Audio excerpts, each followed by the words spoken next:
kids. Let me just tell you, let me make it clear. We have got the greatest testing program anywhere in the world. We test better than anybody in the world. Our tests are the best in the world, and we have the most of them. By having more tests, we find more cases. We did 25 million tests. Think of that, 25 million. If you look at other countries, they did 1 million, 2 million, 3 million, big countries.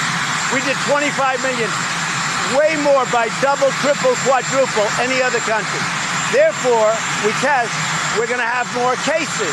By having more cases, it sounds bad, but actually what it is we're finding people.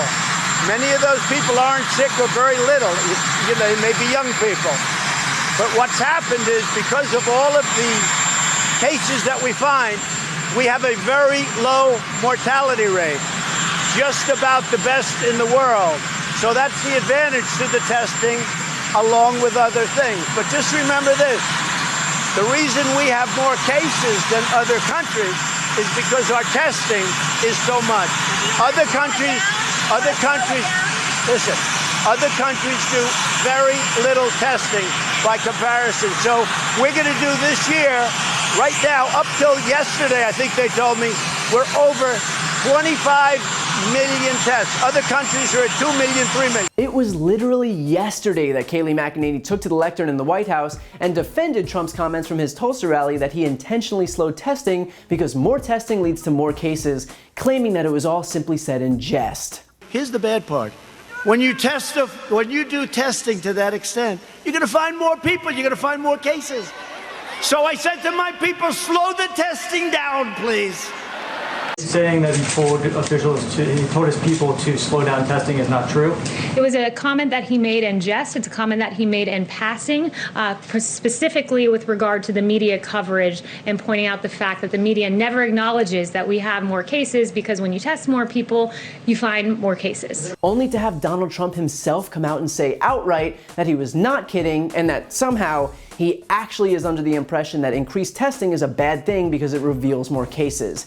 I don't know what's worse, the lack of logic from the President of the United States or the speed with which he threw his own press secretary under the bus. Now, I don't know who needs to hear this, aside from apparently the leader of the free world, but testing does not lead to more cases, it just shows us cases that would have existed whether we tested or not. If you're pregnant with or without a pregnancy test. It just makes things a little bit easier if you know you're having a baby. Just like it makes things a little bit easier for us in terms of containing the spread of a deadly virus sweeping across the country if we actually know who has it. What Trump said is true. This wasn't a joke. It was a confession. It was him admitting that his priority is hiding cases at the same time that more than 120,000 Americans have died.